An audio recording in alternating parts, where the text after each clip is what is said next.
嗨，大家好，我是坦皮叔，今天是2025年9月30号。这一期咱们聊一聊经济形势啊。最近国家统计局公布了一系列的数据什么 CPI、PPI、青年人失业率，对吧？还有这个工业企业利润，这些数字有的反应很好，有的还是令人担忧那这个经济到底怎么样了？今天这个我在网上看到一篇文章，这个作者叫赵健，他是西京研究院院长，中国首席经济学家论坛成员，他就最近一段时间对宏观形势和市场走势的思考有一个叫现实实问系列来回应当前这个经济问题。你比如说现在经济到底什么个形势？作者说叫加速探底，形势紧迫。再比如说政策到底什么思路？他说上半年用力过度，下半年不见兔子不撒鹰。再谈到牛市还能持续多久？他说消化分歧，震荡蓄力，强者恒强。关于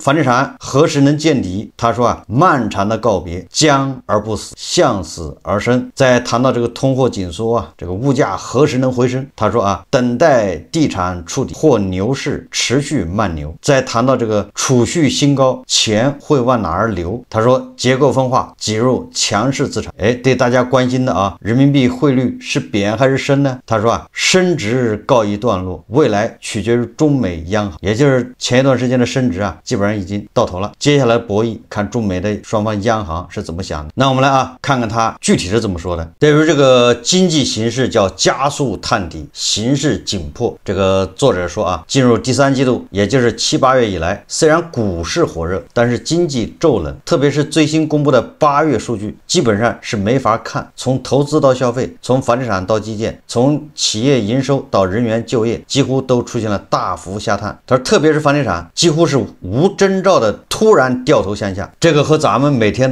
聊的一期房地产节目，对吧？这个是观点一致的我们从6月份就说这个楼市出现这个加速下跌的态势，如果现在还不明显的话，你到年底你再看一看。作者说要知道去年9月各项托底政策密集推出以来，房地产已经出现了罕见的回暖，这在今年第一阶段表现尤为明显。第二阶段特朗普关税战宣战，预期受到影响，但勉强维系。但到了第三阶段第三季度形势却陡然直下，从拿地到投资再到完工和销售，从量到价几乎突然大幅跳水。不禁要问，到底发生了什么，让房地产以各项实体经济指标突然掉头向下？说接下来经济还会继续下行吗？今年5%的 GDP 增长目标能否完成？他说首先要清楚一点，由于中国经济形势的周期性特征，每年的第三季度都是稳增长的压力期。从政策出台的节奏看，每年也基本上都是先快后慢，一季度开门红，2季度集中开工，3季度逐步放缓，最后4季度尾盘阶段，如果完不成全年任务，各项政策提前出台，再集中拉一下。今年政策出台的节奏也差不多，不同的是4月发生了特朗普发动的关税闪电战，作为一种外部冲击，迫使政策层全面发力，全民皆兵，甚至有些用力过度。无论是地方债、专项债还是超长期国债，无论是两重两新还是降准降息，能用的政策都用上了。作者说他说于是百感交集的一幕发生了，被诟病了多年的温和反通缩政策，竟然在特朗普的倒逼下实现了市场期待已久的饱和发力，实际上是一次巨大的政策脉冲，以刺激内需的政策脉冲对冲特朗普发动的体制外压制外需的关税脉冲，可以说起到了比较理想的效果，顺利而且超额完成了今年上半年经济目标，甚至是超过了续时进度的0.3个百分点。大家也知道，既然有脉冲，那就有消退，就是脉冲过了后面是低谷说脉冲之后就是消退，药不能停，但是也不得不停。上半年为了对付特朗普关税战，半年耗尽了6到7成的财政子弹，无论是设备折旧更新还是消费以旧换新，其实都是透支未来的投资和消费需求。企业和消费者吃了政策补贴的药，就会还想着政策剩下来的便宜，等待下一个窗口期。在以旧换新的政策窗口期内，需求被集中释放，然后到了7、8月份，政策一滑坡，各项指标一下子就弱下来。原来作为压舱石的消费，竟然也大幅向下。数据显示，7月社零增速下行至3.4%，8月这一趋势延续，主要原因是国补资金消耗以及近期部分地区补贴的暂停使用，以旧换新政策效应的拉动减弱，而前期补贴也使得需求部分前置，对后续增长形成透支，导致家电、家具、通讯器材等加力扩围，产品增速均有所回落，进而影响消费整体增长。消费端的疲软也对投资产生了负面的间接影响。可以说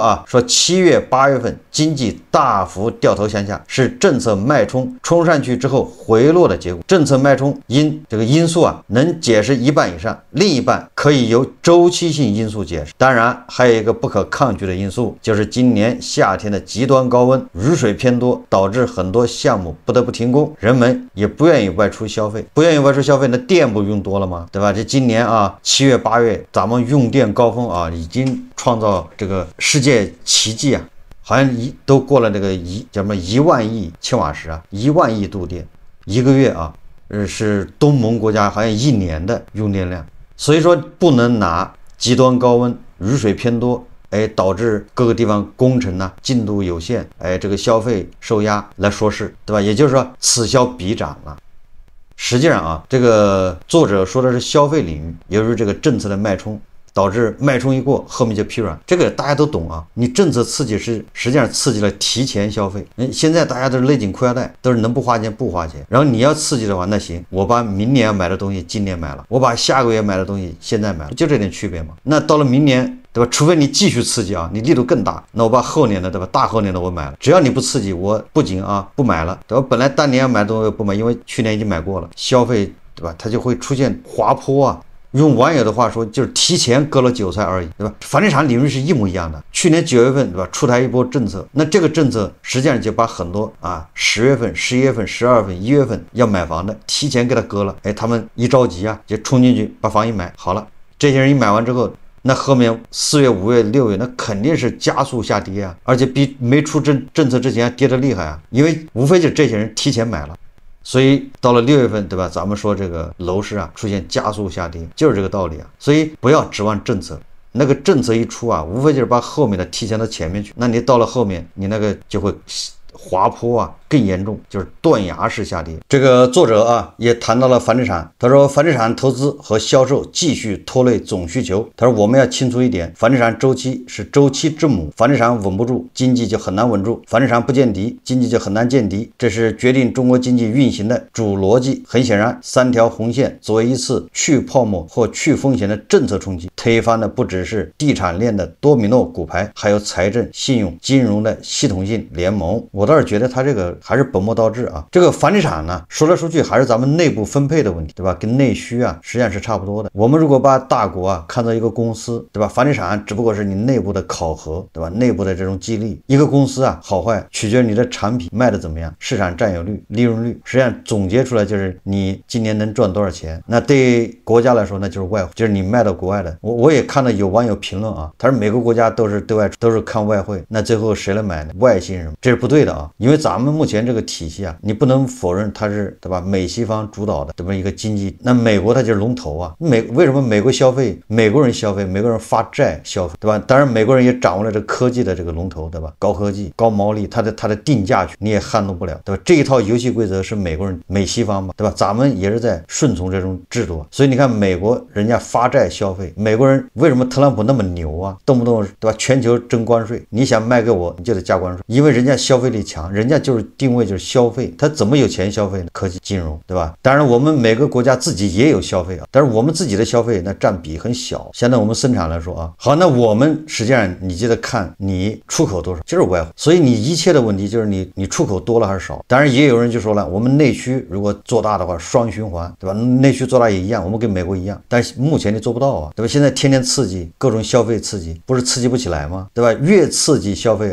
咱们 CPI 越在下降你说你怎么解解释，对吧？你越刺激，你看北京、上海这些有钱的啊，这些比较富裕的地方，现在这个社零数据都在下降，餐馆都在关门，宾馆也不赚钱。咱们8月份啊，这个统计局公布的8月份的 CPI 又在下降，也就是通缩在继续。你看啊，统计局公布2025年8月份全国居民消费价格同比下降0.4%，其中城市下降0.3%，农村下降0.6%，食品价格下降4.3%，非食品价格上涨0.5%，消费品价格下降1%，服务价格上涨0.6%。1到8月平均全国居民消费价格比上年同期下降0.1%，妥妥的啊是通缩。然后这个具体到8月份啊，8月这个单月啊，全国居民消费价格环比持平，其中城市持平，农村上涨0.1%，食品价格上涨0.5%，非食品价格下降0.1%，消费品价格上涨0.1%，服务价格持平啊，就是8月份的这个单月 CPI 同比是下降0.4%，环比是持平，整个今年1到8月同比是下降0.1%，这个就是我们刺激的结果，价格越来越便宜，对吧？通缩。然后你再看一看啊，财联社9月28日电说，江苏啊明年起暂停实施汽车置换更新补贴政策，具体的啊，反正就是汽车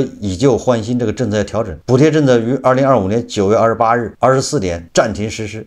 我看有媒体说啊，广东下半年已经停了，这个四川和陕西你得提前去抢排队，说疑似停了，也只能说疑似，只是没有官方这个统一说法。什么意思呢？也就是你看啊，汽车的以旧换新补贴停了，你这一停，你这辆新能源汽车咋整啊？所以你看啊，这个内需消费也不是你想刺激它马上就能起来的，所以核心还是外贸，对吧？如果你外贸赚的钱越来越多，那对内无非就是分配的问题，你是通过房地产分配，还是通过高科技分配，还是通过这个，对吧？其他的行业，前提是你有这么大的家底，对吧？你有这么多外汇，你积攒了这么多财富，你内部才能通过各种分配手段把这个财富对应上，对吧？所以说我们要这么看的话，房地产其实无所谓，只是房地产这么大的一个资产比较好拉动，好分配，对吧？有房地产，而且房地产这个它涉及的行业多，如果你要重视房地产，它这个分配就快，是吧？汇集的人就多。如果你是高科技，你要通过高科技来汇集呢，那就跟美国一样，你高科技人才毕竟人才少啊，对吧？你能汇集的人数是有限的，你会造成很多巨富，但是普通人无缘享受。所以通过房地产来分呢，对吧？房价稳住，把这个居民财富啊70%在房子上面，然后把房子也稳住，这个显得啊也很合理。所以我们要找到根源，根源是我们，对吧？这个整个国家从国家层面来说，对外赚钱的能力弱了，积累财富的能力弱了，对吧？外商投资少了 ，FDI 啊，然后这个外商都跑了，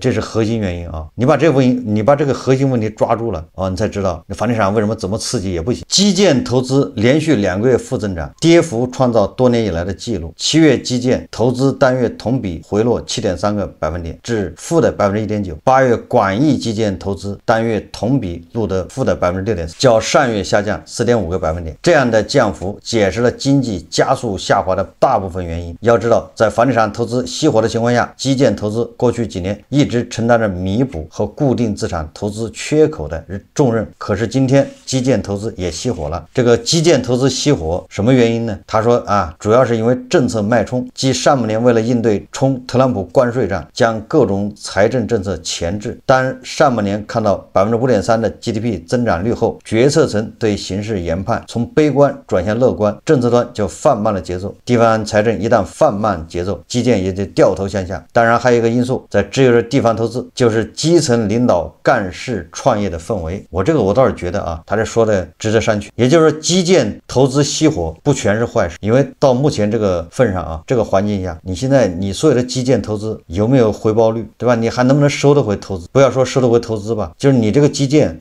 它的利润呢，能不能覆盖财务成本，还有它的运营成本？这现在都是个问题，对吧？大量的基建没有人用啊，你那个地铁都已经修到拆地了，它不可能赚钱，对不对？完了，财政还得往里贴钱，这也是基建呢。很多宏伟的工程，动不动都是上100亿的投资啊，那个大桥，但是你说它每年这个通车量才多少？昨天咱们节目介绍，对不对？那个大卡车啊都没有货可拉呀，没有货可拉，你高速你那些大桥你收费肯定会下降，但是它的运营成本是固定的，那个桥啊维护成本，对吧？运营成本，所以很多地方基础设施到时候就会因为没有钱维护而衰败破烂不堪，甚至还要发生安全事故，有安全隐患。所以从这个角度来说啊，你这种基建投资啊停一停没坏处。我看各个地方现在都对这个修地铁啊好像把得更紧了，好像发改委现在又出台了新政策吧， GDP 1万亿以下的那个城市啊不让修地铁了，不让新增，这你修了干啥呢？不就是浪费吗？修了之后你就往里贴钱，成为一个财政负担，对吧？所以说像这样的基建当然得给它停掉啊。所以在我们总的财富没有增加的情况下，你就不能再浪费了。这个文章第3个他说啊，他说火热的股市对房地产和其他投资产生了不同程度的跷跷板效应。他说有人问为什么房地产7、8月份投资和销售跌这么多，7、8月份到底发生什么？应该有2件事对房地产产生了较大影响，一个是中美关税战持续发酵，影响了购房者预期。房地产作为一个长久期的不动产，未来预期至关重要，因为20到30年按揭贷款对赌的就是未来20到30年的中国国运。中美关税战在很多人看来影响国运，关税战影响的是外贸收入，是这样的吧？因为特朗普发起了关税战，那我们必然会想到这个世界在脱钩嘛，对吧？全球化这个进程啊，很有可能被特朗普带头给打破了。你特朗普收关税，慢慢的别的国家也会收，对吧？因为你做初一，我就要做15啊，对吧？你收了你有好处，那我也得收啊，我为啥不收呢？所以呢，会第2个国家他也会收，学美国，那其他国家也会慢慢考虑，既然你都收了，我也别客气了，是吧？这个地方保护主义抬头。那在这种预期之下，那你说大家，你说我们是个制造业大国，就靠外贸，现在大家都是竖起篱笆关起门，那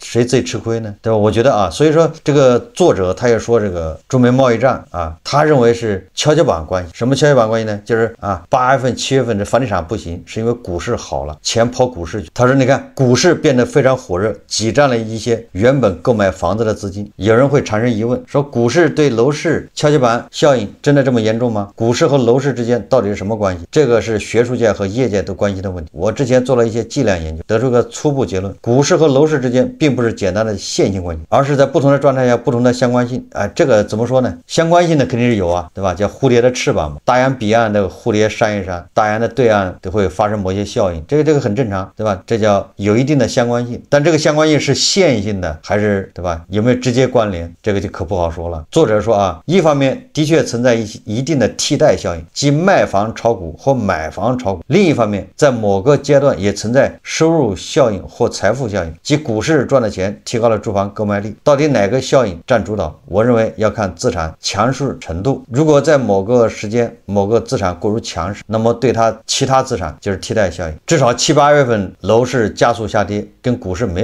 1毛钱关系，这个完全牵强。我刚才说了，7、8月份的下跌是因为去年9月份的这个政策啊透支了，韭菜提前割了，就这么简单。你非要扯什么股市涨，股市涨才涨多少啊？他认为是炒房的钱啊，或者就买房的钱进股市了，你也不能说没有，但是这个能占多少呢？7月以来，楼市啊股市开始变得强势，在诸多大类资产中一枝独秀，不仅虹吸了存款理财的资金，还导致债基大量赎回，股债之间的跷跷板效应非常显著。这个他说的是对的啊，就是股票和债券之间的这个对应关系是有的，因为它都是资金嘛，有的是炒那个债券的，一看债券不行，他马上跑到股市来了。等到债券反弹的时候，他也从股市去债券了。确实啊，这个资金是有一批这样的，导致这个股债之间的跷跷板效应。股市在如此强势的情况下，对房地产市场资金挤占也不是不可能，对房地产的这个挤占，我认为可以忽略不计吧。这个文章最后说啊，他说第3季度经济突然掉头向下，可以说是形势非常严峻，既有周期性、季节性原因，更多的是政策脉冲后的由扰动和决策层在看到上半年5.3%的成绩后，放慢了稳增长政策节奏，又有了底气保持战略定力。基于这种形势，相信接下政策会重新进入密集推出阶段，特别是会倒逼房地产基建推出重大举措。挑战方面，当前需要注意的是房价失速可能引发信用和金融系统性风险。这是这个他的一系列文章的第一部分啊，叫目前经济到底是什么形势。他总结了一下，叫加速探底，形势紧迫。我感觉标题比他的文章内容更有力度啊，加速探底没毛病啊，形势紧迫也没毛病。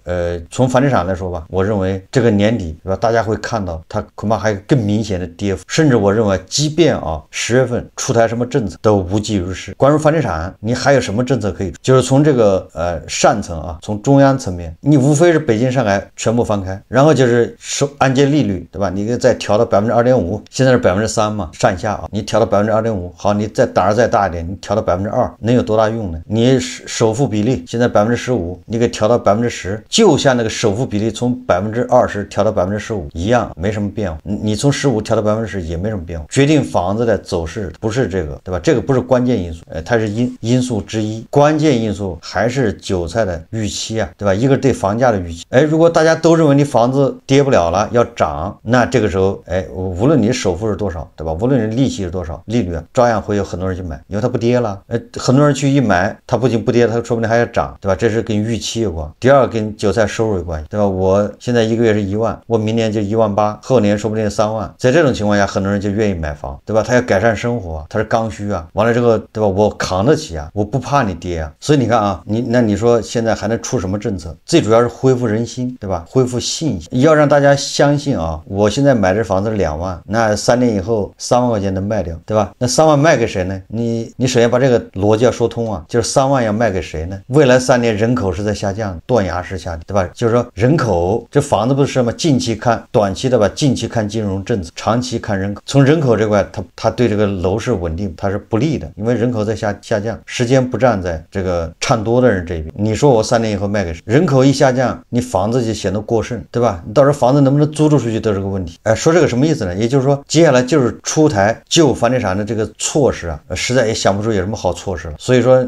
只能看着这个楼市啊，叫软着陆，反正不要脸朝下就行，对吧？一直到什么程度啊？到很多炒房的纷纷要跳楼，活不下去，那才是说啊，快见底了，否则都早着呢。炒房的那人手上房子还指着别人去接，哪有那么傻子啊？对吧？只有他们手上握的房子打5折、打3折、打骨折，他买完单之后，别人再去接着买单，对吧？一套房子啊，它那个价格是10万1平米，它要跌到6万，对吧？第一批炒房的人完蛋，第二批炒房人进去接6万啊，他认为要反弹了，可以了，以后谈到10万，我还能赚4万。第二批炒房人进去了，哎，结果第二批炒房人呢，他还跌到3万，这时候第3批炒房人再进去，哎，他赌的是怎么着谈到6万还是可以的，对，我就挣这3万，结果他又被套住，他从3万跌到1万啊，这个时候差不多购买力很多人就出来了，觉得这个价格再跌，反正也跌不下去了，再跌也就这么回事了，有人就开始买了。你看啊，从10万跌到1万，中间跌掉9万，好几个人去承担，这个感觉每个人压力就小一点，每个人割的肉就少一点啊。如果一个人承担从10万跌到1万，承担9万，这个只能跳楼了，这是炒房客啊。所以我们从房地产角度来说，看不出有什么好政策，只能是啊，要看着它出清软着陆，就是咱们一直说的，就是你的房价跟韭菜的收入匹配。既然韭菜的收入涨不了，那你只能是房价跌，对吧？你跌到一定地步，自然就有购买力。这就是目前经济形势。那么正好这2天啊，统计局公布很多数字啊，比如说一个比较好的数字啊，就是中国8月规模以上工业企业利润同比大增20.4%，较上月同比下降1.5%。国家统计局数据显示啊，我国8月单月规模以上工业利润同比大增2.4%，较7月-1.5%下降啊，实现微型反弹了，创年内最高增速。2015年1到8月规模以上工业利润同比增长0.9%，扭转此前连续3个月的下降，前7月为1.7%的降幅啊。那么根据这个数据啊，很多人就得出一个